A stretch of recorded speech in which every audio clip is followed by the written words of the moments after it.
What is going on, you guys? My name is SpyDayco64 and welcome back to yet another NASCAR 1/64 scale diecast review. And here today, folks, so I've said this many times before, but we are now fully transitioning, I think now fully into 2025. Of course, obviously the year of, well, I don't know what the year is. Everyone keeps saying it's the year of our Lord, but I'm gonna be really dead ass honest with you. I have no idea what the fuck that means. Everybody keeps saying it, so I guess it's the year of our Lord, but I don't know if that's really true or not, but whatever. So with that being said, though, let's go ahead and now have a look at our second race win from 2025 for the Cup Series, for the NASCAR Cup Series. And it is, of course, obviously on William Byron's number 25 Daytona 500 race win. So, with that being said in mind, let's just go ahead and get straight on into it. Here's a quick look at the box. It says William Byron, 2025, Hendrick Motorsports, all that good stuff. And here is a look at the diecast itself. So, William Byron goes back-to-back in the Daytona 500. And this is probably, let's just really be honest here, this was arguably probably the worst of his two 500 wins. Bro literally had to do nothing and just wait for the whole entire field just to wreck each other. And then he just won the race.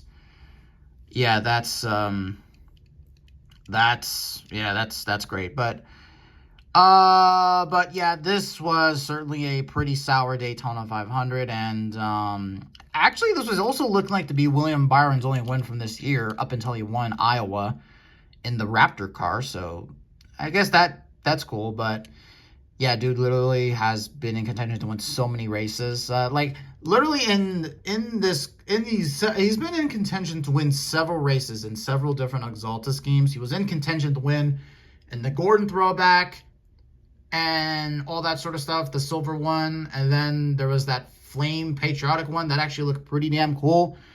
Then lost that out to Ross Chastain and stuff like that. Hey, that's still probably one of the most beautiful nights I've had as a NASCAR fan, dead ass. But okay though, but overall though, I really honestly just bought this car really for the most part, and that is, well, to not only hope that I would get better luck with this Byron 500 win, because last year I got a pretty bad one. And actually, you want to know something about that race win? It's actually still in its box. Yeah, it's still in its freaking box. So that car will never see the light of day ever again, unless somebody wants it. Or something like that. I'm not really so sure. But anyways, though, so this is William Byron's standard Exalta scheme from this year. And boy, oh boy, what a beautiful looking car this is. Absolutely one of the better Exalta schemes. And it's literally just a Jeff Gordon. It's literally Jeff Gordon's, his flame car from 01 to 09, just in a modern day aesthetic. Literally, this is what they did. It's funny because William Byron did do a throwback of that car a while back, and that looked pretty cool. But obviously, of course, they actually said, hey, you know what? Let's actually take that car and let's actually make like a modern day version of it. And that is exactly what they did. Now, I've said this already before here, or I've said this several times before here, but I kind of wish they did more unique Exalta schemes for William Byron and stuff like that. I really think that that William Byron, the thing about him is just that it's like he's always been tied down to the whole Jeff Gordon identity, and I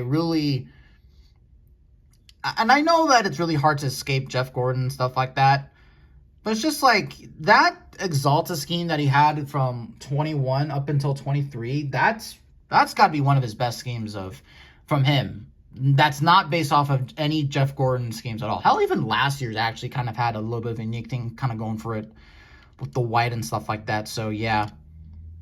Now, I'm going to mention this right now about this car, but this car, if you can't already tell, this car has some major quality issues. Now, Okay, I'm going to show you all this right now. So here's the thing about the car. Now, fortunately, the front end is not fucked up like the last one, but look at the wheel well. You can see that wheel well. And I've been trying to push this thing in, and it won't budge. Like, look how big that wheel well is. And then you take, well, I guess it's about the same, I guess, but this side feels the worst. Like, I have no idea what it is. Like this doesn't feel all that bad, but then this one, oh, look at that big gaping hole. It is, see how big it is? Here's the Elliott Clash one, and then here's the Byron one. That is just way too big. And then when you look at the back, look how symmetrical or how perfect that diffuser is. But no, this one's all crooked. Like, Jesus. I can't fucking win with this, with any of Byron's 500 race wins. Like, fortunate enough, though, it can roll, I guess, fine. Like, it can roll good. Like, you don't have to worry about that, but Jesus, I cannot win with this William Byron cars. Can't win.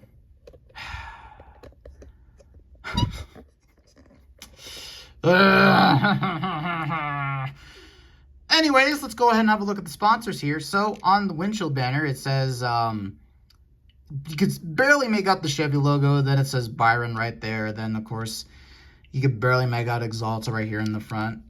Here's the Chevrolet Camaro front end, 24, Sonunco, Hendrick Motorsports. Go down this side, Goodyear, NASCAR Cup Series number 24. Axalta on the side, William Byron with the Race Win sticker, HendrickCars.com. I think the Valvoline logo is right there. Yeah, it is. Yeah, the Valvoline logo should be right there. And then you got DHP, you got All Pro, and you got Relay. I actually like the way that All Pro scheme came out. That actually is a pretty cool looking scheme. And then you got Liberty University. Has William Byron still not graduated college? Holy goddamn. And I thought it took me forever to get through college. By the way, I'm still in college, but Jesus. He's been in college since 2018, or like forever, it seems. Like, I don't get it. Hey, when you got racing priorities, you're not gonna be able to study for your tests and shit. You can see number 24 on right there. You got Axalta on the deck lid. Then on the back it says Axalta, Chevrolet. As the camera's a little bit out of focus here. ZL1 Chevrolet Valvoline 24, and here's the other side of the car. And here's how it looks underneath. If you wanted to see that, as there we go. So now let's go ahead and get into the race win damage. Now, like the Logano, like we've already taken a look at with the Logano, or the Lagooner Las Vegas win. This win is just absolutely shit caked in confetti. So let's actually kind of go ahead here and look at it. So you have a whole bunch on the windshield, a little bit on the front end, but you can still make up the Axalta logo. 24, you can still make that out. Some on the windshield, some there. Some on the side here where the fenders are. Some down on here on the splitter, and then some on the side here. There's no confetti on the back of the bumper. And then let's go ahead now have a look at the race win damage. As pretty much, William Byron pretty much had to avoid the wreck and avoid the big one. So you can see here a little bit of some race win damage here on the front. Like some minor detail right there. But then of course down gone towards the side, you can see the 24 is a little bit dirty. You can see the Axalta logo is a little bit rubbered up. You can see some damage here on the side.